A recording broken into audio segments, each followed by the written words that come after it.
Pagpasok sa silid tulugan, walang tao. Wala roon si Bea Alonzo. Pero mula sa banyo, may maririnig na tunog ng tubig. Alam ni Ann Curtis na naliligo si Bea Alonzo. Kaya casual siyang umupo sa gilid para maghintay. Hindi nagtagal, lumabas si Bea Alonzo. Nang makita niya si Ann Curtis, hindi siya nagulat. Sa harap niya, pumasok siya sa dressing room.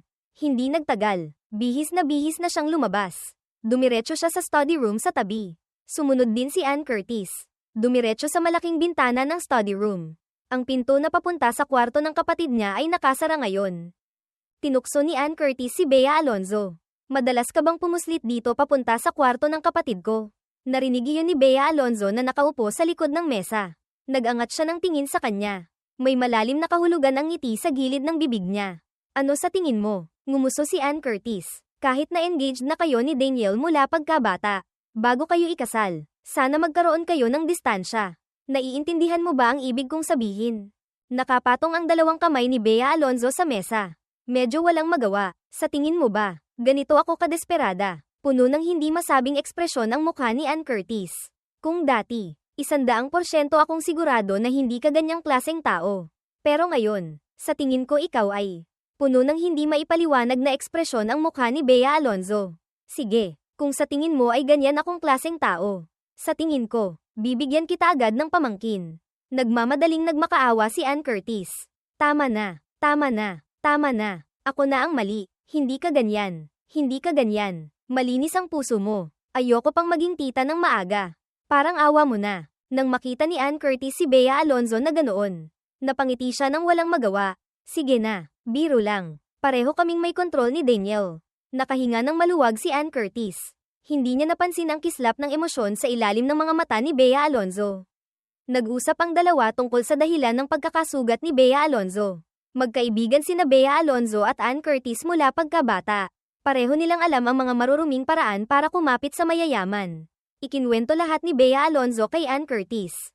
Puno ng hindi makapaniwalang ekspresyon ang mukha ni Ann Curtis. Sabi mo, may naglagay ng gamot sa'yo noong gabing iyon. Seryoso ang mukha ni Bea Alonzo.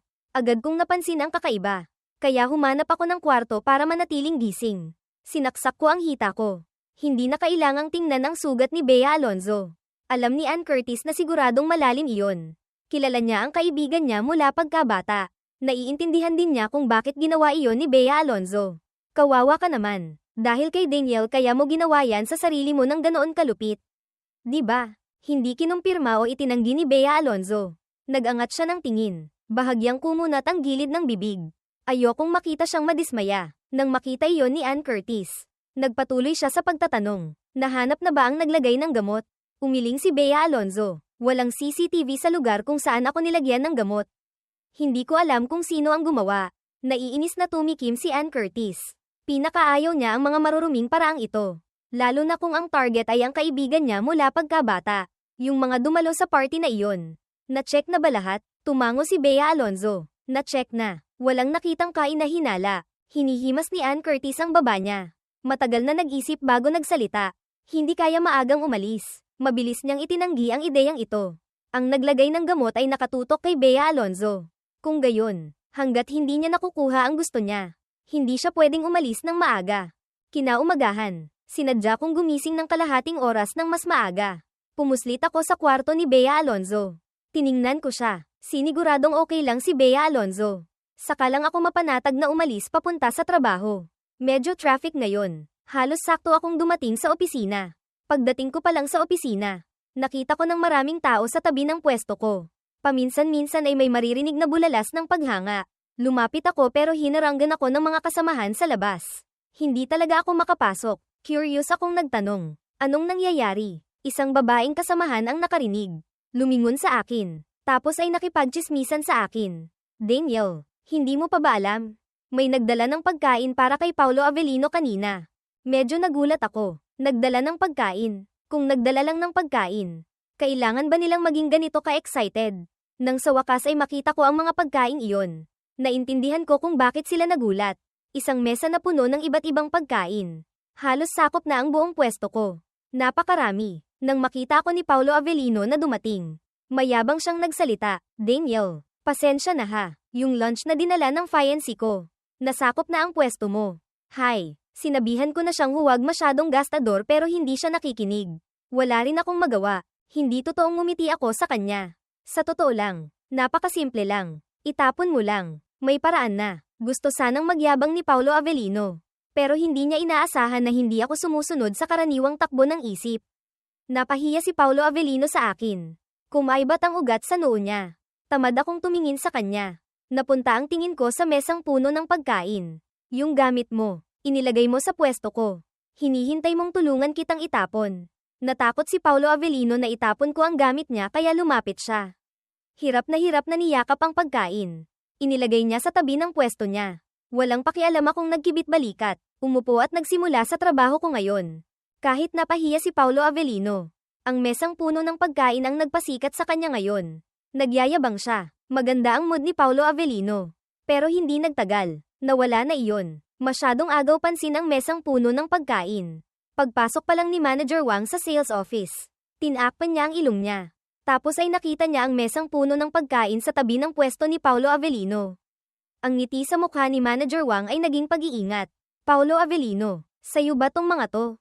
Puno ng pagmamalaki ang mukha ni Paulo Avellino. Opo, Manager Wang. Ito po yung pinadala ng fiancé ko. Gusto niyo rin po bang kumain? Agad na dumilim ang mukha ni Manager Wang. Bahagyang naningkit ang mga mata. Kung gayon, ilalagay mo to sa opisina buong araw. Tumango si Paulo Avellino. Walang magawa, Manager Wang. Sobrang dami. Hindi ko mauubos. Tikman niyo po. Pagkasabi niyon, inabot niya ang isang bahagi ng seafood. Umatras si Manager Wang ng ilang hakbang. Sa wakas ay napansin ni Paulo Avellino ang kakaiba. Nagtataka siyang tumingin kay Manager Wang.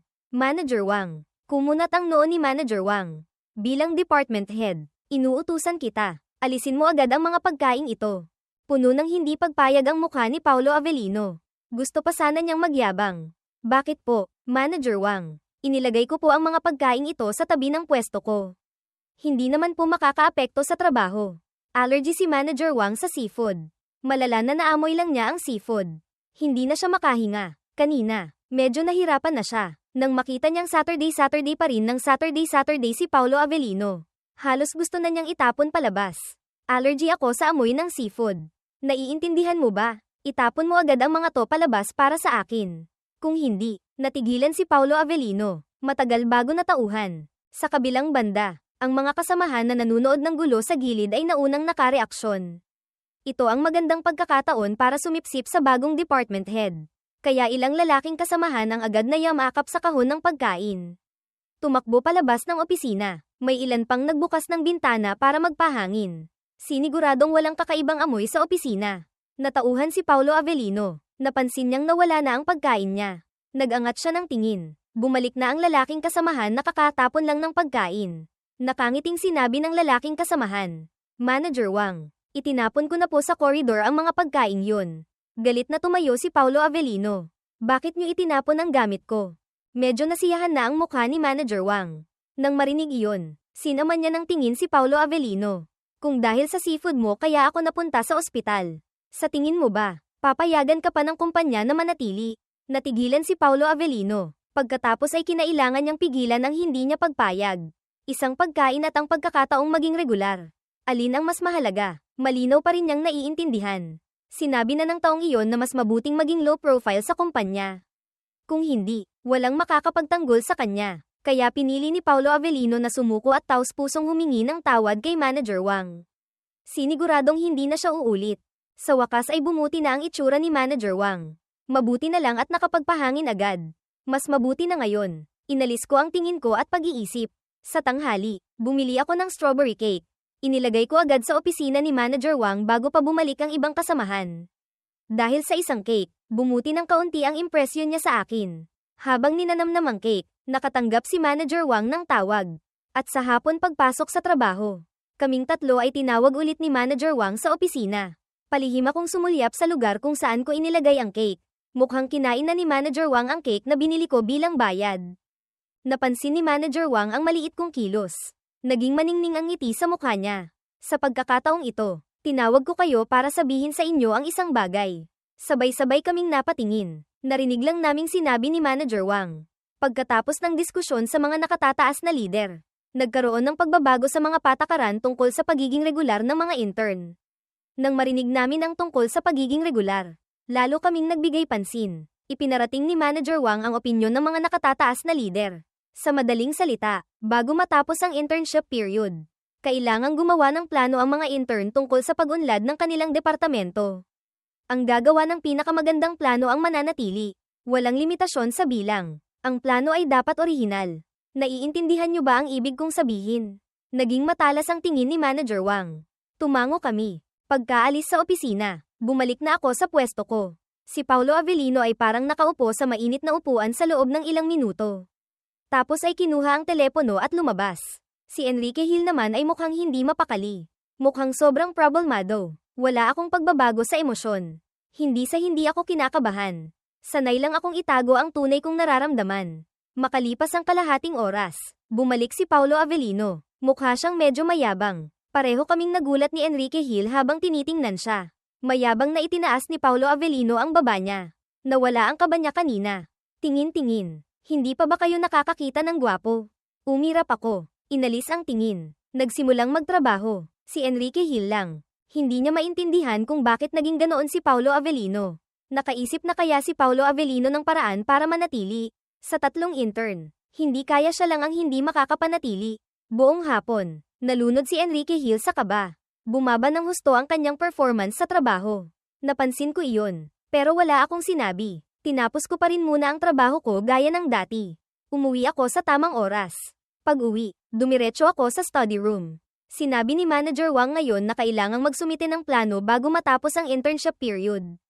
Dati, hindi pa ako nakakagawa nito kaya nagsimula akong maghanap ng mga materyales. Hindi ko na malayan. Oras na pala ng kainan. Matagal nang naghihintay ang pamilya Sara Geronimo sa hapag-kainan pero hindi pa rin ako bumababa.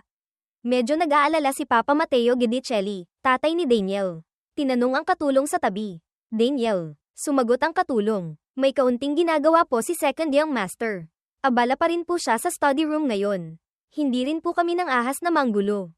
Bahagyang kumunat ang noo ni Papa Mateo. Tumingin kay ate. Ganoon ba kalaki ang workload ng mga intern ngayon? Umiling si ate. Tumayo si Coco Martin, kapatid ni Daniel. Ako na ang titingin. Dumiretso si Coco sa ikatlong palapag. Dumiretso sa kwarto ko. Kumatok ng 2 beses pero walang narinig na sagot. Dahan-daang pinahihit ni Coco ang doorknob. Hindi nakalock ang pinto. Itinulak ni Coco ang pinto at nakita niya akong nakaupo sa harap ng mesa. Abala, Daniel, oras na para kumain. Narinig ko ang boses. Nag-angat lang ako ng tingin kay Coco sandali tapos ay nagpatuloy sa pagtingin sa computer sa harap ko. Coco, hindi pa ako gutom. Mauna na kayong kumain. Kakain ako kapag tapos na ako.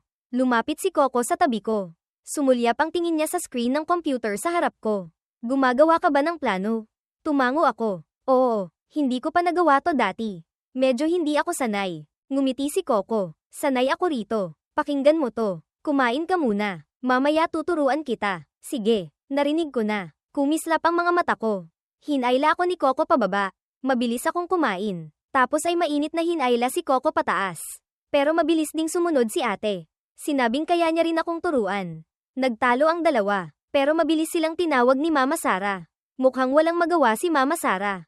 Ganyan na silang dalawa mula pagkabata. Para hindi ka maistorbo sa trabaho mo. Nag-imbita na ako ng tulong mula sa labas para sa'yo. Makalipas ang ilang minuto, nakaupo ako sa study room ni Bea Alonzo. Walang magawa akong napapagod na tumingin sa babae sa tabi ko. Yung tulong mula sa labas na sinasabi ni Mama. Ikaw ba yun? Seryosong tumango si Bea Alonzo. Oo, mukhang ganoon nga. Nalaman ko lang na nirereto kami ni Mama. Pero medyo wala pa rin akong magawa. Intern ako ng kumpanya mo. Tapos yung plano para maging regular. Si MS, Bea Alonzo. Ang CEO ng kumpanya. Paang tutulong sa akin. Hindi ba't pandaraya yun? Isang kamay ni Bea Alonzo ang nakasandal sa ulo niya. Nakangiting nakatingin sa akin. Oo, parang medyo hindi nga patas. Tumango ako, di ba? Kaya mas mabuti pang umuwi na lang ako at mag-aral mag-isa. Tatayo na sana ako nang hilahin ako ni Bea Alonzo pabalik. Pinaupo ulit ako sa upuan. Dumating ka na tapos gusto mo pang tumakbo. Medyo nahiya ako. Hindi naman sa gusto kong pumunta. Lumitaw ang sakit sa mukha ni Bea Alonzo. Kung gayon, hindi ako na-miss ni Daniel kahit kaunti. Walang magawa akong pinitik ang noo niya. Umaarte ka na naman. Mapaglarong komandat si Bea Alonzo. Talaga, sa tingin ko, magaling pa naman akong umarte. Hinawakan ko ang pisngi niya. Hinalikan ang labi niya. Hayaan mo muna akong subukan. Kung may hindi ako alam, tatanungin kita. Pwede ba? Tumango si Bea Alonzo. Sige. Kaya umupo ako sa tabi niya. Nagsimulang magsulat ng plano. Nagsimula na ring mag-asikaso ng trabaho si Bea Alonzo. Siguro dahil kasama ko si Bea Alonzo kaya napapanatag ako. Habang nagsusulat ako ng plano, lalo akong nagiging bihasa, paminsan-minsan, kapag may hindi ako alam. Mapagkumbaba akong nagtatanong kay Bea Alonzo. Maikli at malinaw ang mga salita ni Bea Alonzo. Kaya madali kong naiintindihan. Isang iglap lang. Hating gabi na. Tiningnan ni Bea Alonzo ang oras. Huli na, pero ganado pa rin ako. Napangiti siya nang walang magawa. Hinawakan ni Bea Alonzo ang kamay kong nagtatype sa keyboard. Nagtataka akong lumingon sa kanya. Itinuro ni Bea Alonzo ang relo. Saka ko lang napansin na masyado na pala akong naengganyo sa pagsusulat. Huli na ang oras. Hindi naman kailangang ipasa agad ang plano. I-save ko ang file tapos i-off ang computer. Niyakap ko ang mga gamit ko. Naghanda para bumalik sa kwarto ko para matulog. Tumayo rin si Bea Alonzo. Nang makita ko iyon, agad ko siyang pinigilan. Magpahinga ka na ng maaga. Mauuna na ako sa kwarto ko. Hindi mo na ako kailangang ihatid. Matigas si Bea Alonzo. Okay lang. Ilang hakbang lang naman. Di ba? Umiling pa rin ako. Huwag mo na akong ihatid. May sugat ka pa. Kanina, abala ako sa pagsusulat ng plano. Nakalimutan ko nang tanungin kung kumusta na ang sugat mo. Bahagyang kumunat ang gilid ng bibig ni Bea Alonzo. Okay na. Halos magaling na. Huwag kang mag-alala. Nag-aalala akong tumingin sa kanya. Sa susunod, huwag ka nang maging ganyan katanga. Sinabi na sa akin ni mama mo. Malalim daw ang sugat na yun. Nang makita niya ang pag-aalala sa mukha ko. Seryoso ang boses ni Bea Alonzo. Dahil alam kong kung may masamang mangyayari sa akin. Kahit maiintindihan mo, malulungkot ka pa rin. Daniel, ayokong makita kang malungkot. Tiningnan ko siya. Wala pang nagmamalasakit sa akin kung malulungkot ba ako o hindi. Naging mainit ang puso ko. Nang makita niyang aakma na akong magsalita, inilagay ni Bea Alonzo ang kamay niya sa bibig ko. Huwag kang magpasalamat. Huwag ka ring magsabi ng iba pa. Ito ang paraan ko ng pagmamahal sa'yo. Kailangan mo lang tanggapin. Ngumiti ako at nagtanong pabalik. Alam mo ba kung ano ang sasabihin ko? Tumango si Bea Alonzo. Medyo madali namang hulaan. Ngumiti rin ako. Madali bang hulaan? Kung gayon, kahit hindi ko sabihin, alam mo na. Kung gayon, isipin mo na lang na nasabi ko na. Pagkasabi nyon, nagkatinginan kami at ngumiti. Hindi ko na siya pinahatid. Ako na mismo ang lumabas ng pinto papunta sa bahay bago kami maghiwalay. Dinampian ni Bea Alonzo ng halik ang noo ko. Good night, Daniel. Good night, Bea. Malapit nang matapos ang internship period. Ang unang ginagawa ko araw-araw pag-uwi ay ang tapusin ang plano. Si Paulo Avellino naman ay parang hindi kinakabahan. Ginagawa pa rin niya ang dati niyang ginagawa. Para bang siguradong sigurado siyang mananatili siya. Iba si Enrique Hill. Araw-araw siyang sobrang kinakabahan. Nakakagawa pa ng ilang maliliit na pagkakamali. Ilang beses na siyang napag-alitan ni Manager Wang. Sa bawat pagkakataon, sinusubukan ni Enrique Hill na humingi ng tawad. Sinasabing sa susunod ay hindi na niya uulitin. Pero talagang hindi na niya inuulit ang parehong pagkakamali. Dahil iba namang pagkakamali ang ginagawa niya. Mahigpit siyang pinagalitan ni Manager Wang. Enrique Hill, ganyang basic na pagkakamali, nagagawa mo pa. Gusto mo pa ba talagang magtrabaho? Kung ayaw mo nang magtrabaho, ayusin mo na ang gamit mo ngayon at umalis ka na. Paulit-ulit na humingi ng tawad si Enrique Hill.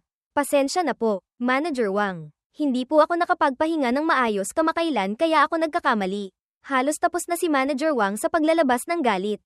Pinalabas na niya ang tao. Pagkaalis ni Enrique Hill, ang mga nanonood ng gulo ay nagkunwaring abala. Medyo nahiya siya, kaya pumunta siya sa banyo. Pagkaalis niya, agad na naging maingay ang opisina. Kung ano-ano ang sinasabi, may nagsasabing mahina ang psychological endurance ni Enrique Hill. May nagsasabing hindi maganda ang kakayahan niya sa trabaho. Nakikita ko lahat, wala akong kahit kaunting simpatiya. Hindi ko lang inaasahan na hindi magbabago si Enrique Hill. Sa akin pa rin niya itinutuon ng pansin. Pumasok si Enrique Hill sa banyo. Isinara ang sarili sa isang cubicle. Ang damdaming matagal ng kinikimkim ay sa wakas sumabog. Sinuntok niya ang pader. Ilang gabi na siyang hindi makatulog. Tapos sa araw ay kailangan pa niyang harapin ang napakaraming trabaho. Paano siyang hindi magkakamali? Biglang tumunog ang telepono sa bulsa ni Enrique Hill. Nagulat siya. Agad niyang kinuha ang telepono. Nang makita niya kung sino ang tumatawag, lumitaw ang takot sa mga mata ni Enrique Hill. Hindi siya nang ahas na mag-alinlangan. Agad niyang sinagot ang telepono. Hello, Papa. Sa kabilang linya, tahimik muna. Tapos ay narinig ang boses na lasing. Walang hiya ka. Bakit ang tagal mong sumagot ng telepono? Mahinang nagpaliwanag si Enrique Hill. Papa, nasa trabaho po ako. Wala akong pakialam sa'yo. Wala na akong pera. Padalhan mo ako agad. Kahit inaasahan na ni Enrique Hill. Nang marinig mismo sa bibig ng tunay niyang ama na wala na siyang pera. Natulala si Enrique Hill. Hindi ba't kakapadala ko lang ng 2 pesos ilang araw na ang nakalipas? Tinaasan siya ng boses ng kausap. Yung 2,000, hindi pa sapat pambili ko ng isang inuman. Huwag ka ng maraming Saturday. Bibigyan mo ba ako o hindi? Kung hindi, pupuntahan kita. Nang marinig niyang pupuntahan siya ng tunay niyang ama, pinagpawisan ng malamig si Enrique Hill. Agad siyang nagsalita, sige po, padadalhan ko po kayo agad ng pera. Huwag po kayong pumunta. Umirap si Lino Broca, tatay ni Enrique Hill. Alam ko namang may pera ka pa. Bilisan mo, may usapan pa kami ng mga tropa ko. Pagkasabi niyon, diretsyong ibinaba ni Papa Lino ang telepono. Tiningnan ni Enrique Hill ang telepono. Masakit ang puso niya. Halos hindi na siya makahinga. Mula nang makapagtapos at magtrabaho si Enrique Hill, si Lino Broca, tatay ni Enrique Hill, ay 3 araw lang ang pagitan. 5 araw ang palugit, para humingi sa kanya ng pera. Kung sasabihin ni Enrique Hill na wala siyang pera o hindi siya magbibigay. Pagbabantaan siya ni Lino na pupuntahan siya. Kahit masama ang loob. Hindi nang ahas na magpatumpik-tumpik si Enrique Hill. Nagpadala ulit siya ng 2,000 sa card ni Lino. Pagkatapos magpadala ng pera, naisip niya ulit ang trabaho niya. Simpleng inayos ang sarili, tapos bumalik sa opisina. Pagkakita pa lang kay Enrique Hill na lumitaw. Naging abala ulit ang lahat. Hindi rin nang ahas si Enrique Hill na tingnan ang ekspresyon nila. Mabilis siyang pumunta sa pwesto niya. Nang madaanan niya ang pwesto ko, hindi niya sinasadyang mahulog ang ilang gamit. Kasama na roon ang isang USB. Kumislap ang mga mata ni Enrique Hill. Tumingin siya sa paligid. Hindi alam kung saan napunta si Paulo Avellino. Abala naman ang ibang kasamahan sa kani-kanilang trabaho. Nakatitig siya sa USB na iyon. Kinuha ito at isinuksok sa bulsa niya. Pagbalik ko mula sa pantry, nakita ko si Enrique Hill na nakaupo sa harap ng pwesto ko. Pinupulot ang mga gamit na nagkalat sa sahig. Mabilis akong lumapit. Narinig ni Enrique Hill ang mga yabag. Agad siyang lumingon. Daniel, pasensya na. Hindi ko sinasadyang mahulog ang gamit mo. Pero huwag kang mag-alala. Walang nasirang gamit. Inabot sa akin ni Enrique Hill ang mga napulot niya. Kinuha ko ito. Casual na tiningnan ng 2 beses. Walang kulang na gamit. Wala ring sira. Ayoko na ring pahirapan pa siya. Okay lang. Sabi ko. Tapos umupo ako at nagpatuloy sa trabaho. Bumalik si Enrique Hill sa pwesto niya. Dahil sa konsensyang bumabagabag, hindi sinasadyang napakuyom ni Enrique Hill ang palad niya. Basang-basa na ito sa pawis. Pasulyap-sulyap siya sa akin gamit ang gilid ng mata niya. Bago ko pa siya mapansin, agad niyang binabawi ang tingin. Paulit-ulit itong nangyari ng ilang beses. Hanggang sa matapos ang oras ng trabaho. Hindi pa rin tapos si Enrique Hill sa trabaho niya. Inayos ko ang mga gamit ko. Naghanda para umuwi. Biglang may narinig akong boses sa likuran ko. Si Enrique Hill. Kuya, sandali lang. Ito ang unang beses na kinausap ako ni Enrique Hill pagkatapos naming mag-away. Lumingon ako. Walang ekspresyon ang mukha ko. Anong kailangan mo? Magalang pero malayo ang tono. Nag-alinlangan sandali si Enrique Hill. Nagsalita pa rin. Tapos mo na bang isulat ang plano? Tiningnan ko siya. Tumango. Oo, malapit na, sa totoo lang. Hindi ko pa natatapos. Dahil nagtanong si Enrique Hill. Sinabi ko na lang kung ano ang pumasok sa isip ko. Hindi ko alam kung guni-guni ko lang ba. Pero parang mas gaman ang itsura ni Enrique Hill nang marinig niyang tapos na akong magsulat ng plano. Nahihiyang kinamot ni Enrique Hill ang kamay niya. May ilang problema akong naranasan sa pagsusulat ng plano. Pwede ba? Agad akong tumanggi. Hindi pwede. Pasensya na. Wala akong oras para tulungan ka. Mas mabuting ikaw na lang ang tumapos ng plano mo. Pagkasabi niyon, diretsyong tumalikod ako at umalis. Nakatayo si Enrique Hill sa kinatatayuan niya. Komplikado ang tingin habang pinagmamasdan akong papalayo. Dahil sa maliit na pangyayaring ito. Pag-uwi ko, agad kong isinaksak ang USB sa computer. Seryosong sinuri ang laman nito. Walang kahit anong kakaiba. Kumunat ang noo ko. Masyado ba akong sensitibo? Kahit masyado man akong sensitibo o hindi. Nagkaroon pa rin ako ng kaunting pag-iingat. Tiningnan ko ang plano sa computer. Biglang may kumislap na ideya. Lumipas ang mga araw. Nang makitang malapit na ang huling araw ng pagsubok. Mas kalmado pa ang isa sa aming tatlo kaysa sa isa pa. Kahit si Enrique Hill na dati laging kinakabahan, mas bumuti na siya nitong mga nakaraang araw. Hindi na gaanong madalas ang pagkakamali niya. Bihira na siyang mapag-alitan ni Manager Wang. Isang iglap lang, dumating na ang huling araw ng internship period. Araw din ng presentasyon namin ng plano. Nang pumasok ako sa meeting room sa tabi ni Manager Wang, nakita ko si Coco Martin. Sina Coco Martin, Paulo Avellino, at Enrique Hill ay sunod-sunod na pumasok. Nang makita nilang nakaupo si Coco Martin sa pinakamataas na pwesto, halos nang itim ang mukha nila. Alam nilang lahat ang relasyon namin ni Coco Martin. Sa ganito kaalagang araw, nang makita nila si Coco Martin, nagkaroon sila ng isang kasunduan sa isip nila. Iyon ay, kahit paano ko isinulat ang plano ko, siguradong mananatili ako. Hindi masaya sina Paulo Avellino at Enrique Hill. Umirap si Paulo Avellino, umupo sa isang tabi. Si Enrique Hill naman, tiningnan ang likod ko. Medyo komplikado ang tingin, pero mabilis din siyang humanap ng mauupuan. Sumulyap ako kay Coco at palihim kaming nagpalitan ng tingin. Pumili na rin ako ng mauupuan. Ilang matatandang empleyado rin ang inanyayahang manood. Kung makakapasa ba ang plano o hindi ay depende sa opinyon ni Manager Wang at ng ilang nakatataas. Kasama na si Coco, sunod-sunod kaming bumunot para sa pagkakasunod-sunod. Una si Paulo Avellino, pangalawa si Enrique Hill. Ako ang huli. Nang malaman kong ako ang mauuna, medyo hindi nasiyahan si Paulo Avellino pero kinuha pa rin niya ang laptop niya at ikinonekta sa projector. Ipinresenta ni Paulo Avellino ang plano niya sa lahat. Pagkatapos ay nagsimulang ipaliwanag ang nilalaman ng plano. Ang mga department head at empleyado sa ibaba ay sunod-sunod na tumatango. Mukhang sobrang nasisiyahan. Si Coco lang ang nakakunot ang noo. Walang imik. Pagkatapos magpresenta ni Paulo Avellino, akmang aalis na sana siya nang tawagin siya ni Coco. Mabilis siyang nagtanong ng ilang katanungan. Maaari bang sagutin ng mataas na opisyal ang mga tanong ko? Hindi inaasahan ni Paulo Avellino na may question and answer portion pa. Tumingin siya kay Manager Wang. Kailangan po bang sagutin? Bago pa man makapagsalita si Manager Wang, naunahan na siya ni Coco. Plano mo yan? Nagtanong lang ako ng ilang katanungan. Hindi mo na masagot, kung gayon. Ikaw ba talaga ang sumulat ng planong ito? Kahit hindi gusto ni Paulo Avellino, sinagot pa rin niya si Coco. Hindi gaanong maganda ang sagot niya sa mga tanong kanina pero nakalusot pa rin. Pagkatapos ni Paulo Avellino, si Enrique Hill naman, mukha siyang namumutla. Sinubukang magpakalma ni Enrique Hill habang paakyat, pero matagal bago niya naikonekta sa projector. Ang kakaibang kilos niya ang nagpasama sa itsura ng maraming naruroon. Sa wakas, naikonekta ni Enrique Hill sa projector.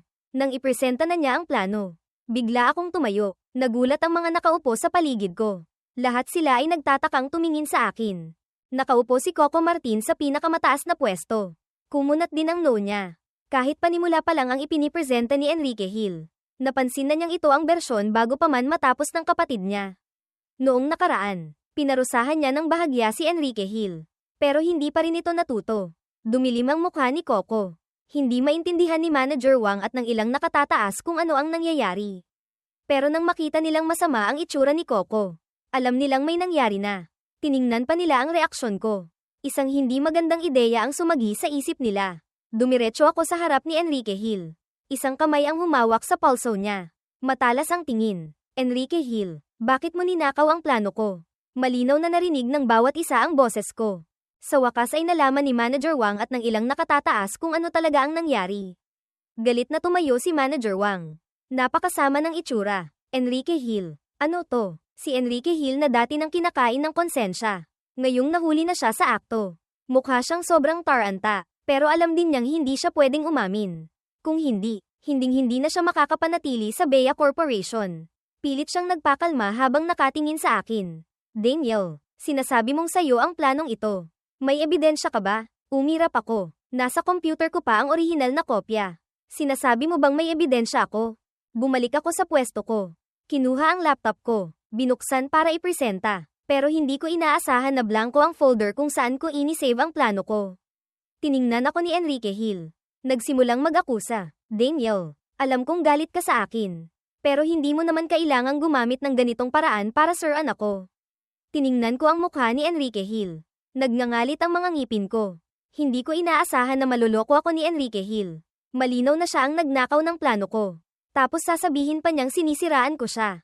Matigas na hindi umaamin si Enrique Hill. Daniel, anong ebidensya mo para patunayang sayo ang planong ito? Ganoon ang sinabi ni Enrique Hill dahil sigurado siyang wala akong ebidensya.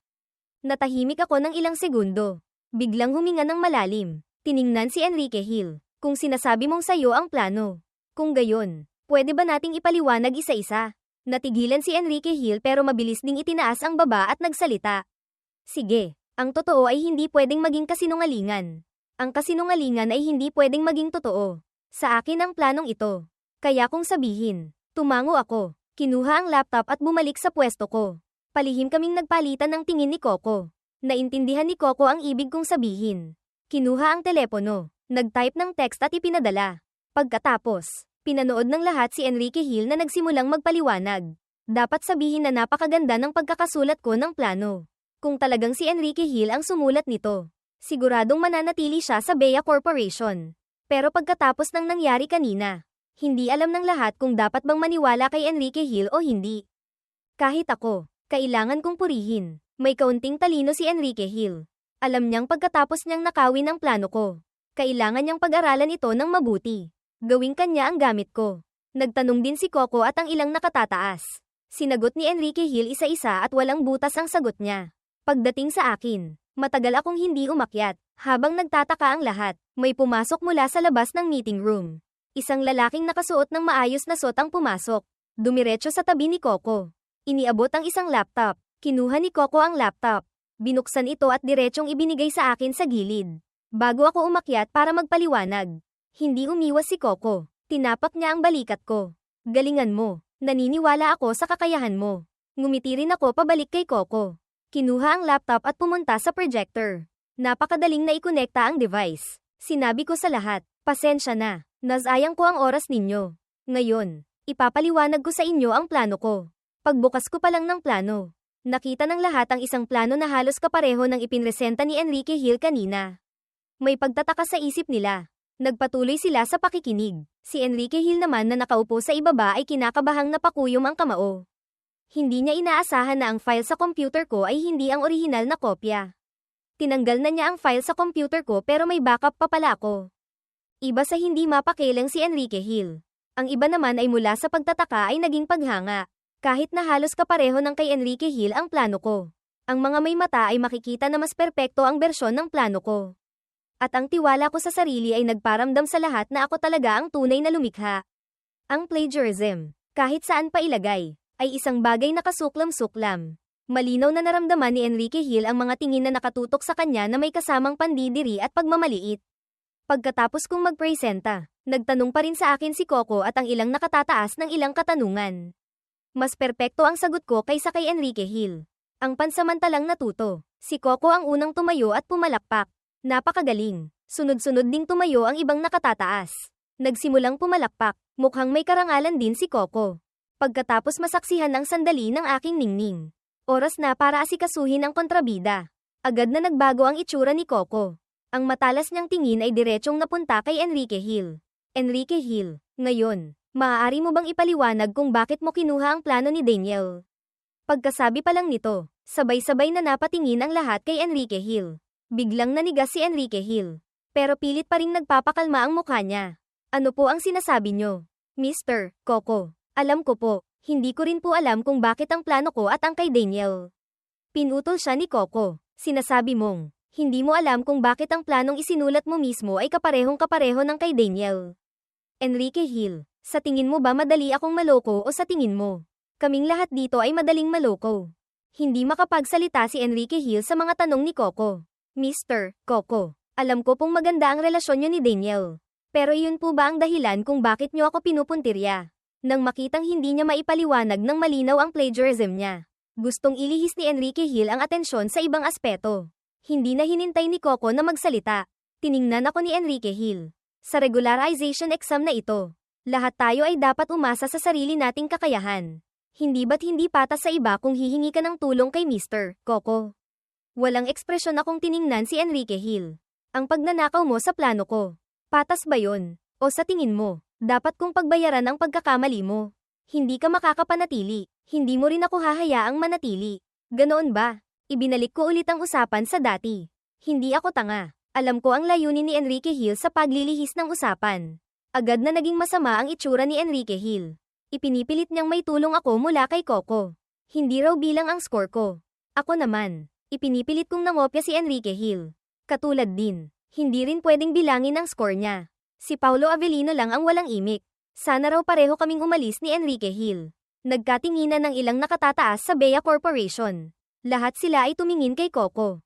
Mukhang hinihintay nilang lahat ang desisyon ni Coco. Nang makita iyon ni Enrique Hill, sa wakas ay hindi na niya napigilan ang sarili. Paus niyang inakusahan ang kawalang katarungan ni Coco Martin. Inakusahan niya akong gumamit ng hindi magandang paraan para makapasa sa regularization exam na ito. Malamig na tiningnan ni Coco si Enrique Hill. Biglang nagsalita, Enrique Hill, ikaw ang nagtanggal ng file sa computer ni Daniel. Tama ba? Hindi inaasahan ng lahat na biglang babanggitin ito ni Coco. Agad na namutla si Enrique Hill. Pero matigas pa rin ang bibig niya. Mr. Coco, anong ebidensya niyo? Hindi niyo pwedeng dahil lang maganda ang relasyon niyo ni Daniel. Hindi na napigilan ni Coco ang sarili. Lumapit at sinampal si Enrique Hill. Maliban sa linyang yan, wala ka na bang ibang alam sabihin? Maganda ang relasyon namin ni Daniel. Kailangan mo pa bang sabihin dito? Matagal na akong nagtitiis sa'yo. Akala mo ba talaga wala akong ebidensya? Pagkasabi nyon, kinuha ni Coco ang telepono niya. Humanap ng isang video. Diretsyong ipinalabas sa projector ng meeting room. Sinamantala niya ang lunch break na walang tao. Pumunta sa pwesto ko para sa computer. Tinanggal lahat ng plano kong gagamitin sa presentasyon. At dahil takot siyang may backup ako sa USB, hinanap pa niya ang USB sa bag ko. Pagkatapos ay konekta sa computer, mabilis niyang ni-browse ang mga files sa loob. Tapos ay tinanggal lahat sa isang pindot. Komplikado akong tiningnan si Enrique Hill. Bigla kong naalala noong nakaraan. Nakita ko si Enrique Hill sa pwesto ko. Siguro, noong araw na iyon na kinuha niya ang plano ko. Pag-isip ko pa lang, naglabas ulit si Coco ng sumunod na video. Malinaw na nakita ng lahat si Enrique Hill na pinupulot ang USB mula sa sahig. Umalis sandali bago bumalik, casual na ibinalik sa dating pwesto. 2 video na ang nagpatunay sa kasalanan ng plagiarism ni Enrique Hill. Mukha siyang abo na napaupo sa sahig. May nagduda sa video na ito. Ang paliwanag ni Coco ay may nakakabit na sobrang liit na camera sa manika na ibinigay niya sa akin. Para lang maiwasan ang ganitong klaseng pangyayari. Napatunayan na tama si Coco. Lumapit si Manager Wang ng 2 hakbang. Seryoso ang ekspresyon niyang nakatingin kay Enrique Hill. Enrique Hill, opisyal kong ipinapalam sa'yo. Tanggal ka na. Ngayon din. Ayusin mo na ang gamit mo at umalis ka na sa kumpanya. Nanginginig ang katawan ni Enrique Hill. Nang mag-angat siya ng tingin, mapatla na ang mukha niya na parang papel.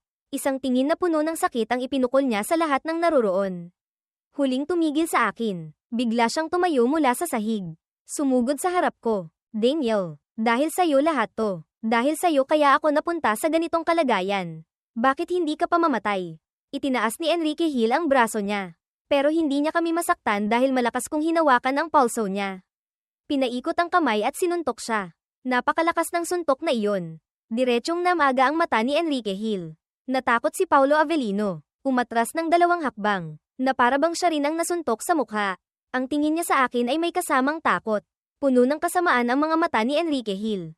Daniel, bakit? Pareho lang naman ang sitwasyon natin pero palagi mo akong nalalamangan. Hindi ako papayag. Hindi ba't dahil sa pagsipsip mo kay Mr. Coco kaya ka nandito ngayon? Napabuntong hininga ako nang walang magawa. Enrique Hill, mali ka. Ang dahilan kung bakit nalalamangan kita sa lahat ng bagay ay dahil mas magaling talaga ako sa'yo. Mas masipag ako sa'yo. Huwag ka nang humanap ng dahilan para sa kawalan mo ng kakayahan. Hanggang kailan mo pa lolokohin ang sarili mo? Para bang nababaliw na itinanggi ni Enrique Hill. Hindi ganoon. Hindi ako walang kakayahan. Ikaw yun. Ikaw. Dahil may backer ka kaya ka madaling nakalusot sa internship. Wala lang akong diskarte na tulad mo. Tiningnan ko si Enrique Hill sa harap ko. Napailing ako nang walang magawa. Binitiwan ko ang kamay ni Enrique Hill. Bahala ka na kung anong gusto mong isipin. Napasuray si Enrique Hill nang bitawan ko siya pero hindi siya napaupo sa sahig. Kinagat niya ang labi. Ang tingin ay damapo sa lahat ng naroroon. Alam niyang hindi na siya makakapanatili pa sa Bea Corporation. Nasayang lang ang lahat ng pagsisikap niya. Pero hindi makapapayag si Enrique Hill. Daniel, hindi pa tapos ang sa atin. Kahit umalis ako sa Bea Corporation, hindi kita hahayaang maging komportable. Pagkasabi niyon, kinuha ni Enrique Hill ang mga gamit niya at kumari pa ng takbo palabas ng meeting room. Narinig ko na pagkaalis ni Enrique Hill sa meeting room. Agad niyang inayos ang mga gamit niya. Hindi na lumingon pa at umalis sa kumpanya. Kumunat naman ang noo ni Coco, kapatid ni Daniel, na hindi nasiyahan. Narinig niya ang pagbabanta ni Enrique Hill sa akin. Naramdaman niyang kailangan niyang magpadala ng taong magbabantay. Kung magpapakabait si Enrique Hill, ayos lang. Pero kung hindi siya mag-aatubiling gumamit ng kaunting diskarte para asikasuhin ito. Napansin ko ang intensyon ni Coco nang hindi nakatingin ang lahat. Sumenyas ako sa kanya. Naintindihan agad ni Coco. Napailing siya nang walang magawa. Umalis na si Enrique Hill. Kami ni Paulo Avellino ay parehong naging regular. Nang malaman ni Paulo Avellino na naging regular na siya, halatang halata ang ngiti sa mukha niya. Pagkaalis niya sa meeting room, palihim siyang pumunta sa hagdanan para tumawag sa isang tao. Hello, mahal. Busy ka ba? Hindi ko alam kung ano ang sinabi ng tao sa kabilang linya. Lalong lumaki ang ngiti sa mukha ni Paulo Avellino. Alam kong siguradong sobrang busy ka. Ganyang kalaking kumpanya. Nakasalalay lahat sa'yo. Syempre naman busy ka. Tumawag lang ako para sabihin sa'yong nakalusot na ako. May sinabi ulit ang tao sa kabilang linya. Lalong naging masaya ang ngiti ni Paulo Avellino. Kung gayon, hindi na kita iistorbohin sa trabaho mo. Magkita tayo mamaya. Mahal kita. Binaba niya ang telepono. Mayabang na naglakad si Paulo Avellino papunta sa opisina. Hindi napansin ang isang taong nakaupo sa sulok ng hagdanan. Sakto namang oras na para umuwi. Agad kong inayos ang mga gamit ko para umuwi at ipagdiwang ang pagiging regular ko. Nagpa-reserve na sina mama at papa sa pinakamagandang hotel. Hinihintay nila akong makasama para magdiwang. Sumakay ako ng elevator pababa sa underground parking. Mula sa malayo, nakita ko na ang sasakyan ng pamilya namin na nakaparada roon. Papalapit na sana ako nang biglang may narinig akong pamilyar na boses sa likuran ko. Daniel, bakit ka nandito? Nawala ang ngiti sa mukha ko. Lumingon ako. Tiningnan si Paulo Avellino. Kalmadong sinabi, bakit hindi ako pwedeng lumitaw dito? Tumingin si Paulo Avellino sa paligid ng 2 beses. Biglang ngumisi. Huwag mong sabihing may sasakyan kang nakaparada rito. Hindi pa rin nagbago ang itsura ko. Pakialam mo ba kung may nakaparada akong sasakyan dito o wala? Nasa tabing dagat ba ang bahay mo? Ang lawak ng sakop mo. Isang babae ang lumapit sa sandaling iyon. Malambing na yamakap kay Paulo Avellino. Mahal, bakit? Pagkakita ni Paulo Avellino sa dumating, agad siyang nagbago ng ugali. Malambing na hinaplos ang buhok ng babae. Wala, nakasalubong lang ng isang mahirap. Nag-angat ako ng tingin kay Paulo Avellino. Sa babaeng nasa kandanggan niya. Karaniwan lang ang itsura. Karaniwan lang ang dating. Napunta ang tingin ng babaeng iyon sa akin. Kumislap ang pagkagulat sa ilalim ng mga mata niya. Nang makita iyon ni Paulo Avellino, kinabahan siya. Agad niyang niyakap ng mahigpit ang babae. Mahal, hindi kita papayagang tumingin sa iba. Sa akin ka lang pwedeng tumingin. Nang makita iyon ng babae, agad niyang binawi ang tingin. Ngumiti at nagsimulang maglamang. Natakot si Paulo Avellino na kung magtatagal pa sila, magkakainteres ang babae sa akin. Agad niyang hinayla ang babae paalis. Hindi niya nakita na nang madaanan ako ng babaeng iyon. Isinuksok niya sa kamay ko ang isang business card. Pero umatras ako ng kalahating hakbang. Hinayaang mahulog sa lupa ang business card. Hindi ko man lang ito sinulyapan. Pakiramdam ko napakamalas. Naglakad ako papunta sa sasakyan ng pamilya namin. Pagbukas ko pa lang ng pinto ng sasakyan, nakita ko na ang isang pamilyar na anyo. Mabilis akong sumuksok sa likurang upuan. Umupo sa tabi ni Bea Alonzo. Matalino ang driver. Ibinaba niya ang harang. Mabilis na umalis ang sasakyan sa parking lot. Inilagay ni Bea Alonzo ang laptop sa gilid. Tumayo at umupo sa kandanggan ko. Nag-angat ng ulo at hinalikan ang pisngi ko. Pagod ka ba? Umiling ako. Hindi pagod. Bakit ka nasa sasakyan ng pamilya namin? Ngumiti si Bea Alonzo habang nakatingin sa akin. Sabi ni Tita Sara, nanay ni Daniel. Ipagdiriwang daw kayo ngayong gabi. Sinabihan niya akong kailangang sumama kaya naisip kong hintayin ka na lang muna sa sasakyan. Para bigyan ka ng sorpresa. Lumitaw ang ngiti sa mukha ko. Hindi pa ako nakakapagsalita nang marinig kong nagsalita ulit si Bea Alonzo. Pero may kasamang kaunting hinaing. Hindi ko lang inaasahan na si Daniel pa ang unang nagbigay sa akin ng sorpresa. Natigilan muna ako, tapos ay natauhan. Siguradong nakita niya yung babaeng nag-abot sa akin ng business card. Hinigpitan ko ang yakap ko sa kanya para magpaliwanag. Bea, huwag kang magkamali ng intindi. Gusto niyang ibigay sa akin ang business card niya. Hindi ko tinanggap. Nasa sahig pa rin ang business card. Kung hindi ka naniniwala, bumalik tayo para tingnan. Bahagyang ngumiti si Bea Alonzo. Lalo pang sumiksik sa dibdib ko. Hindi na kailangan. Alam kong hindi mo tinanggap. Ang Daniel ko talaga. Lahat napapamahal sa kanya. Mukhang kailangan kitang bantayan ng mabuti. Dinunggol ko ng daliri ang pisngi niya.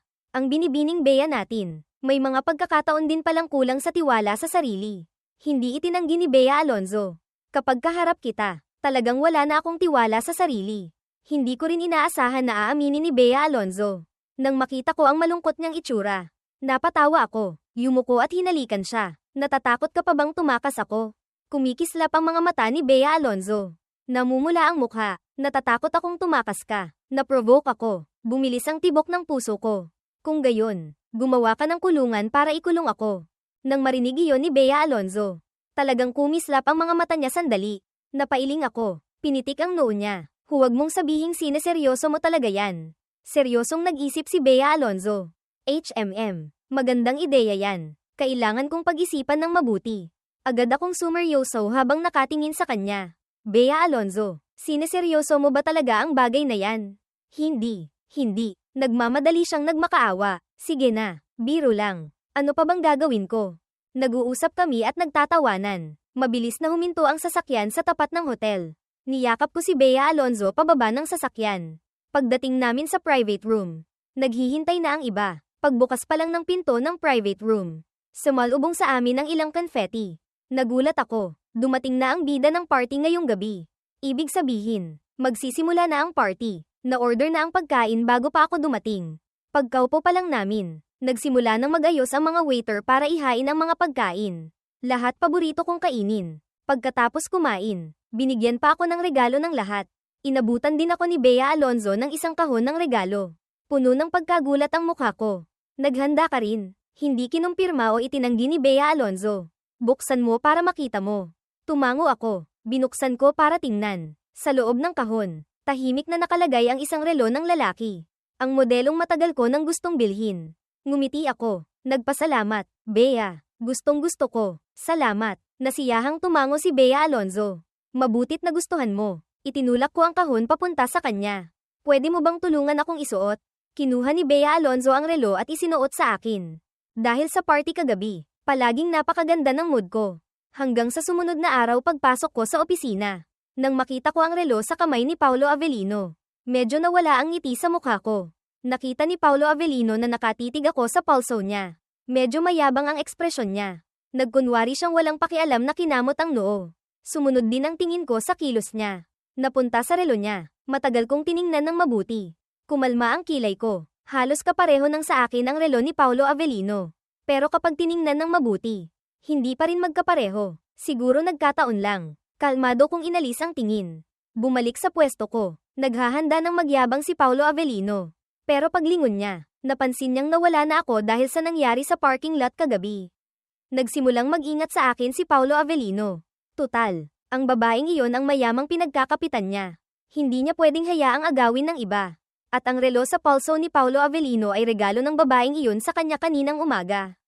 Nasa tabi ko lang ang pwesto ni Paolo Avellino. Buong umaga, palaging humanahanap ng pagkakataon si Paolo Avellino para ipagyabang sa akin ang relo niya.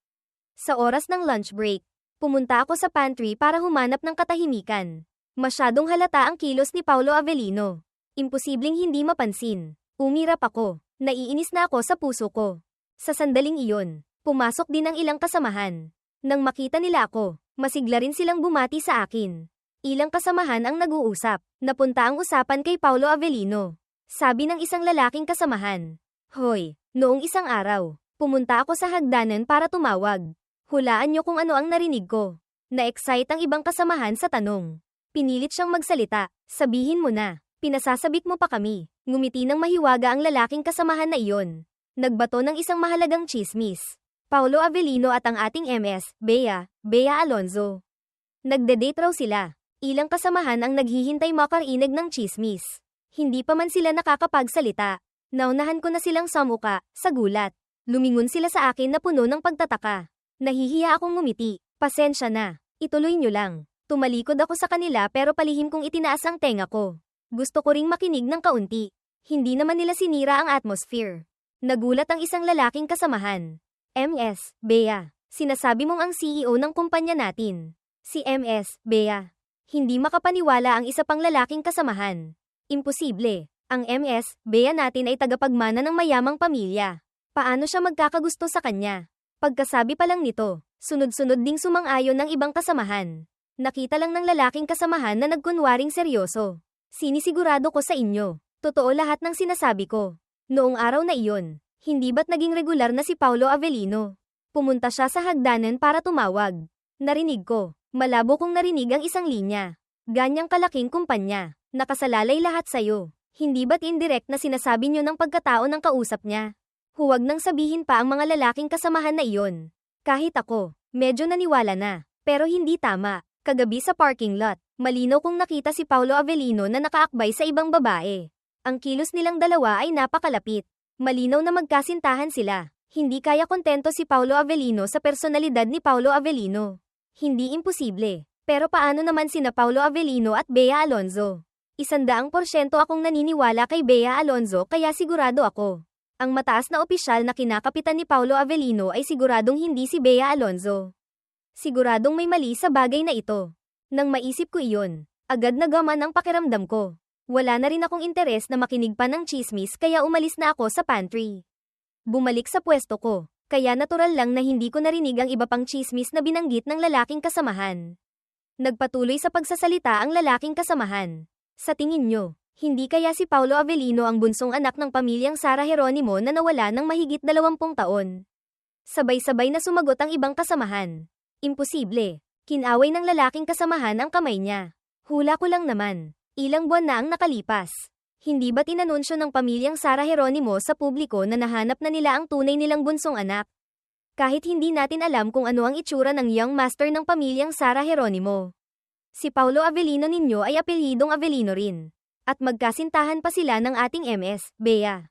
Hindi na sinabi ng lalaking kasamahan na iyon ang iba pa niyang sasabihin pero naintindihan na agad ng ibang kasamahan. Kung gayon, dapat ba nating sipsipan si Paulo Avellino? Tumango ang isa pang lalaking kasamahan bilang pagsang-ayon.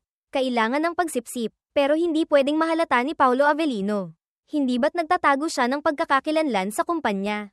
Ayaw ng ating Bea ang ganyang klaseng koneksyon. Tumango rin ang isa pang lalaking kasamahan. Sa tingin ko, tama ang sinabi mo. Kung gayon, magkunwari na lang tayong walang alam. Palihim tayong sumipsip, baka maalala pa tayo ni Paulo Avellino sa kabutihan natin. Pagbalik ko, pagkaupo ko pa lang, lumapit na si Paulo Avellino. Sinadyang itaas ang kamay para ipagyabang ang relo niya. Umirap ako, walang balak pansinin. Pero si Paulo Avellino pa ang unang nagsalita. Daniel, ano sa tingin mo itong relo ko? Ang ganda, di ba? Regalo to ng fiancé ko. Hindi ko na napigilan. Lumingon ako sa kanya. Paulo Avellino, taga Dunhuang ka ba? Puno ng hindi pagkakaintindi ang mukha ni Paulo Avellino. Malamig akong nagsalita. Kung hindi, bakit ang dami mong Saturday? Napahiya si Paulo Avellino sa akin. Namula ang buong mukha niya sa galit. Matigas siyang nagsalita. Inggit ka lang. Limited edition tong relo ko. Umirap ako. Walang pakundangan ng bibig. Paulo Avellino, para kang encyclopedia. Buksan mo lang ang bibig mo. Pera agad. Anong pakialam ko kung limited edition ang relo mo? Kailangan mo pang ipagyabang sa akin. Bakit? Hindi ka ba karapat-dapat mabuhay dahil mahirap ka? Napahiya si Paulo Avellino. Ang ingay namin dito ay nakaagaw na ng pansin ng maraming kasamahan. Ang lalaking kasamahan na humula kanina na si Paulo Avellino ay young master ng pamilyang Sara Geronimo ay agad na lumapit sa tabi niya. Hinaranggan siya sa likuran. Daniel, hindi mo naman kailangang pagsalitaan ng ganyan si Paulo Avellino. Di ba? Gusto lang naman ni Paulo Avellino na ibahagi sa iyo ang tungkol sa relo niya. Kailangan mo bang magsalita ng masasakit? Hindi nila ako binigyan ng pagkakataong magsalita. Tuwang-tuwa si Paulo Avellino nang makita niyang ako ang pinupuntirya ng lahat. Nagtago siya sa likuran ng ilang lalaking kasamahan na iyon. Ngumisi sa akin ng mayabang. Umirap ako. Kakaregular ko lang. Sa hinaharap, kailangan ko pa ring magtrabaho sa departamentong ito. Hindi na kailangang palakihin pa ang gulo. Nang makita niyang hindi ako nagsasalita, napakaganda ng mood ni Paulo Avellino. Ngumiti siya. Nagpasalamat sa kanila. Agad na sumipsip ang lahat kay Paulo Avellino. Huwag kang mag-alala. Sa susunod kung aawayin ka ni Daniel, sabihin mo lang sa amin. Siguradong tutulungan ka naming gumanti. Gustong-gusto ni Paulo Avellino ang ganitong klaseng pagsipsip at pagpapalapad ng papel. Nakipag-usap siya sa kanila ng ilang salita. Bumalik na ang lahat sa kani-kanilang pwesto para magtrabaho. Pagkaupo ni Paulo Avellino, mayabang siyang tumingin sa akin. Hindi ko man lang siya sinulyapan. Para siyang sumuntok sa hangin. Hindi komportable ang buong katawan niya. Ang buhay pagkatapos maging regular ay hindi naiiba sa panahon ng internship. Pero buong araw, utos dito, utos doon ako, pinapagawa nito, pinapagawa niyan. Nararamdaman kong pinupuntirya nila ako. Pero ang mga trabahong ibinibigay nila sa akin ay nasa normal na saklaw. Wala akong mahanap na kahit anong mali. Para mas mabilis akong makibagay sa departamentong ito. Ginawa ko pa rin lahat. Sa kabilang banda, si Paulo Avellino ay buong araw lang gumagawa ng ilang magaang na trabaho. Sa libreng oras niya, naglalaro pa si Paulo Avellino. Ang itsura niyang iyon, sobrang komportable. Nang lumabas si Manager Wang sa opisina, ang nakita niya ay ako na abalang-abala na parang aso. Habang si Paulo Avellino naman ay petex na parang aso. Kumunat ang kilay niya. Mabilis na lumakad papunta sa pwesto ni Paulo Avellino. Hindi pa alam ni Paulo Avellino na nahuli na siya ng department head. Naglalaro pa siya ng todo. Biglang may malakas na kalabog.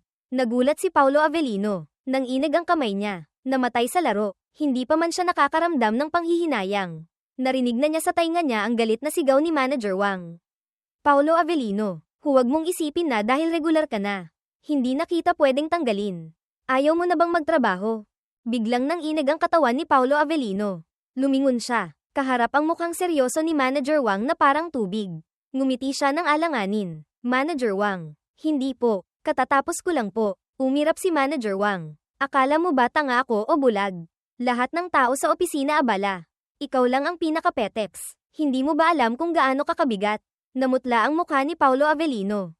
Tumingin sa paligid. Napansin niyang abala ang lahat.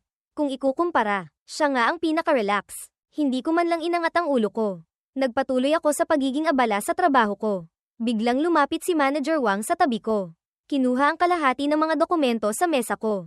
Kinabahan si Paulo Avellino. Nakita lang niya sa sumunod na segundo. Lumitaw na sa mesa niya ang mga dokumentong iyon.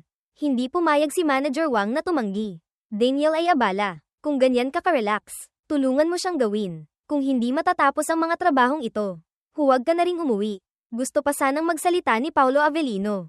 Pero sinaman siya ng tingin ni Manager Wang. Agad siyang natakot kung kailangan niyang tapusin ang mga dokumentong iyon. Siguradong mag-overtime siya hanggang hating gabi. Kaya lakas loob siyang nagsalita. Manager Wang. Naningkit ang mga mata ni Manager Wang. Ang tono ng boses niya ay puno ng pagbabanta. Hindi mo ba ako naririnig? Sa sandaling iyon, tuluyan nang nawalan ng gana si Paulo Avellino. Hindi na siya nang ahas na magingay pa. Napilitan na lang siyang magsimulang magtrabaho. Nang makita iyon ni Manager Wang, bumalik ulit ang ngiti sa mukha niya. Nakapamayaiwang siya. Kitang-kita sa likod niya ang magandang mood niya. Nabawasan ng kalahati ang workload ko. Agad akong gamaan ang pakiramdam. Ang trabahong dati kailangang ay overtime para matapos. Ngayon, natapos ko na bago pa man matapos ang oras ng trabaho. Sakto namang oras na para umuwi. Agad kong inayos ang mga gamit ko at umalis. Nang madaanan ko si Paulo Avellino na abala. Mabait akong huminto. Sa boses na kamilang dalawa ang makakarinig. Sinabi ko, kasamang Paulo, galingan mo ha. Sikaping umuwi ng maaga. Walang pakialam sa mukha ni Paulo Avellino na agad dumilim. Pagkasabi ko nyon, umalis na ako sa opisina. Tiningnan ni Paulo Avellino ang likod kong papalayo. Galit na gusto niyang itapon lahat ng dokumento sa sahig. Pero nang maisip niya ang kahihinatnan ng gagawin niya, pinigilan niya ang sarili. Napilitan siyang magsimulang mag-overtime. Nitong mga nakaraang araw, gulong-gulo ang isip ni Assistant Liza Soberano. Mula nang malaman niya ang pagkakakilanlan ni Daniel, nagsimula na siyang palihim na magmasid sa sitwasyon sa sales department. Pagkatapos, may narinig si Liza na ilang hindi magandang bagay. Nag-aalangan siya kung sasabihin ba niya kay MS, Bea o hindi. Bilang assistant ng CEO, kailangang alerto ang mga mata. Matalas ang pandinig. Hindi pwedeng basta-basta nalang hulaan ang iniisip ng nakatataas. Pero kailangan din ng sapat na talas ng isip. Kung hindi, malayo ang pagtaas ng sweldo at promosyon. Hindi sigurado si Liza kung ano ang mas mahalaga kay MS, Bea. Ang mga patakaran ba ng kumpanya o ako? Kaya nang malaman niya ang sitwasyon ko sa sales department, hindi niya agad sinabi kay MS, Bea. Kahit CEO si MS, Bea ng Bea Corporation. Hindi naman siya pwedeng laging alerto sa lahat ng bagay. Walang bagay na hindi niya alam.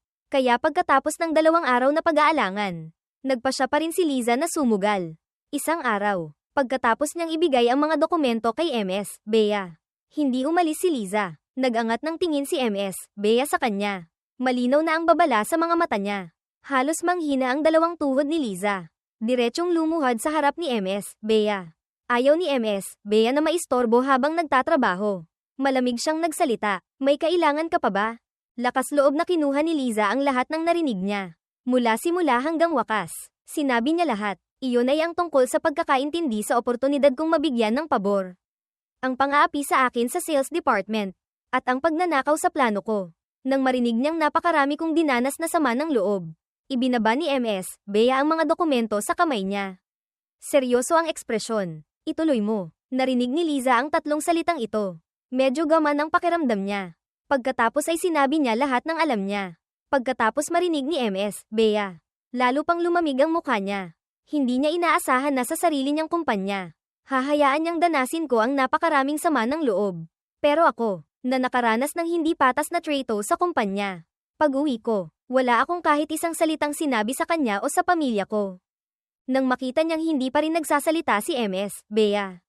Nagsimula ulit mag-alinlangan si Liza. Nag-aalangan siya kung magsasalita ba siya o hindi. Nang marinig niyang sinabi ni MS, Bea. Sabihan mo ang mga tao na imbestigahan ang sales department. Ang ilang walang kwentang basura. Linisin na. Narinig iyon ni Liza. Puno ng pagkagulat ang mukha niya. Tiningnan siya ni MS, Bea. Agad na tumango si Liza. Aayusin ko po agad. Tumango si MS, Bea. Kinuha ang mga dokumento at nagpatuloy sa pagiging abala. Nanginginig na umalis si Liza sa opisina ng CEO. Matagal siyang nakatayo sa pinto bago natauhan. May lumapit na kasamahan para magtanong.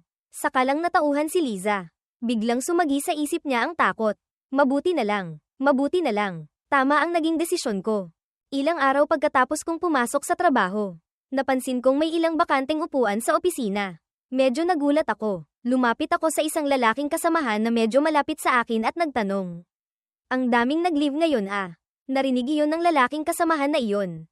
Mahiwagang tumingin sa paligid. Tapos ay hinayla ako sa isang tabi. Bamulong ng ilang salita. Hindi mo pa ba alam? Hindi sila nag-leave. Tinanggal sila. Nang marinig ko iyon, nanlaki ang mga mata ko sa gulat. Napunta ang tingin ko sa mga bakanteng upuan. Nang tingnan ko ng mabuti, lumalabas na 7 o 8 upuan ang bakante. 7 o 8 tao ang tinanggal ng sabay-sabay. Tumango ang lalaking kasamahan na iyon. May takot din sa mukha niya. Narinig ko, inimbestigahan daw sila ng mga nakatataas. Sabi, may ginawa raw silang labag sa patakaran ng kumpanya habang nagtatrabaho.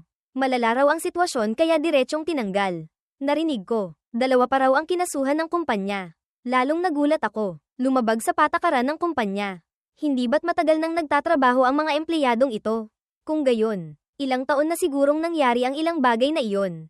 Di ba? Ngayong binabalikan, hindi kaya dahil sa akin. Hindi ko sinasadyang maramdaman na ang investigasyon sa mga tao sa sales department ay siguradong may kinalaman sa akin.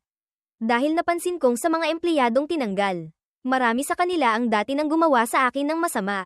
Mabilis akong bumalik sa pwesto ko. Kinuha ang telepono at nag-text kay Bea Alonzo. Bea, yung mga tinanggal sa sales department. Ikaw ba ang nag-ayos noon? Makalipas ang 10 minuto, sakalang sumagot si Bea Alonzo sa text. Isang simpleng, oo, lang. Ganoon kadiretsang sagot. Hindi ko tuloy alam kung paano magre-react. Nag-isip ako sandali, nag-type ulit ng isang linya. Dahil ba sa akin? Sa pagkakataong ito, mabilis sumagot si Bea Alonzo. Daniel, hindi ako magtatanggal ng isang inosenteng tao nang walang dahilan. Ang ibig sabihin ng linyang ito ay hindi mag-aakusa si Bea Alonzo ng isang inosenteng tao nang walang dahilan. Katulad din, hindi rin niya palalampasin ang isang hindi inosente. Ang pagtanggal sa mga empleyadong iyon ay maaaring dahil nga pinuntirya nila ako. Pero kung hindi sila gumawa ng mga hindi dapat gawin, hindi rin sila diretsong tatanggalin ng kumpanya. Naintindihan ko ang sinabi ni Bea Alonzo. Mabilis akong nakaintindi. Nag-text ako sa kanya. Kung gayon, magtrabaho ka ng maayos. Hindi na kita iistorbohin. Si Bea Alonzo naman na nasa meeting room. Nang makita niya ang text ko, hindi niya mapigil ang ngumiti ng bahagya. Nang makita ang ngiti sa gilid ng bibig ni Bea Alonzo, ang manager na nagre-report ng trabaho ay biglang nanginag ang boses. Malinaw na narinig sa mikropono ng bawat isa sa meeting room. Kakaibang tingin ang ipinukol ng lahat sa manager na nagre-report ng trabaho. Itinabi ni Bea Alonzo ang telepono. Ang malamig niyang mga mata ay marahang damapo sa mukha ng manager na iyon. Isang tingin lang sa manager na iyon. Agad na pinagpawisan ng malamig ang likod niya. Pilit niyang pinigilan ang sarili na huwag gumawa ng kakaibang tunog. Pilit na ginamit ang normal na boses para ipagpatuloy ang pagre-report ng trabaho niya. Ang mga manager na naroroon ay pawang mga veteranong senior staff ng Bea Corporation. Pero hindi pa nila nakita kailanman ang malamig na si MS, Bea nang umiti ng may ganitong kaligayahang itsura. Kasabay nito, iisa lang ang tanong sa isip ng lahat ng naroroon, sino kaya ang kausap kanina ni MS, Bea na nakapagpabago sa kanya para tingnan ang telepono habang nasa meeting.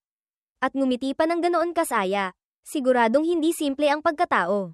At sa buong meeting room, maliban kay MS, Bea Alonzo mismo, si Liza Soberano lang ang nakakaalam ng nangyayari.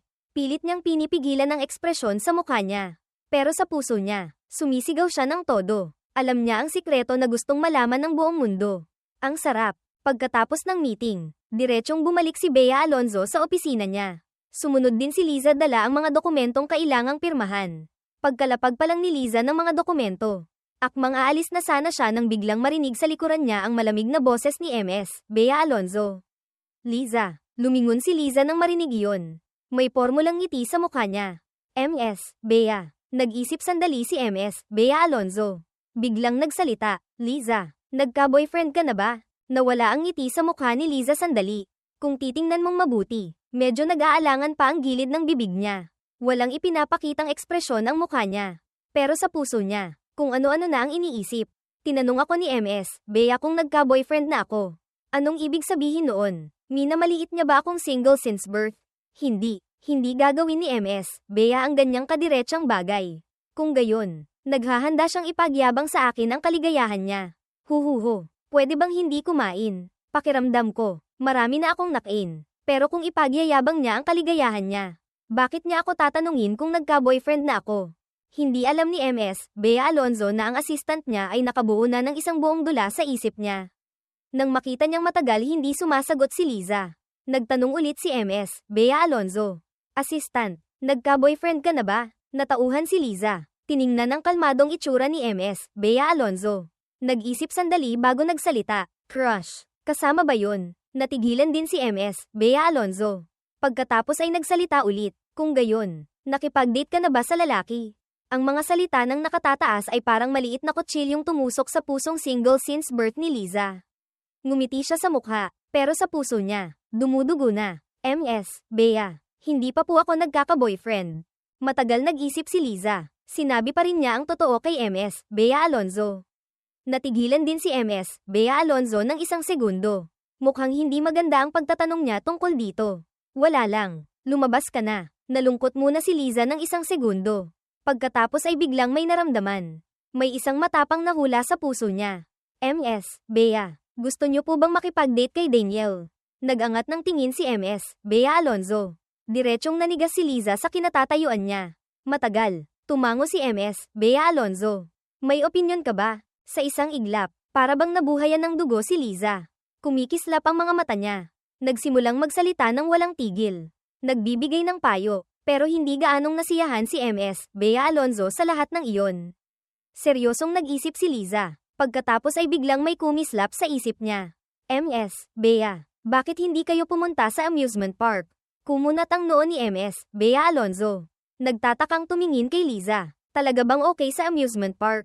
Tumango si Liza tapos umiling. Maraming laro sa amusement park na pwede niyong laruin ng sabay. Para magkaroon ng physical contact. At gusto ng mga lalaki ang mga mas exciting na bagay. Di ba? Pero MS, Bea, hindi ko po masisigurado. Bakit hindi niyo po subukang alamin? Kinuha ni MS, Bea Alonzo ang telepono niya. Nag-angat siya ng tingin. Nakita niyang nakatingin pa rin sa kanya si Liza. Kinaway ni MS, Bea Alonzo ang kamay niya. Lumabas ka na.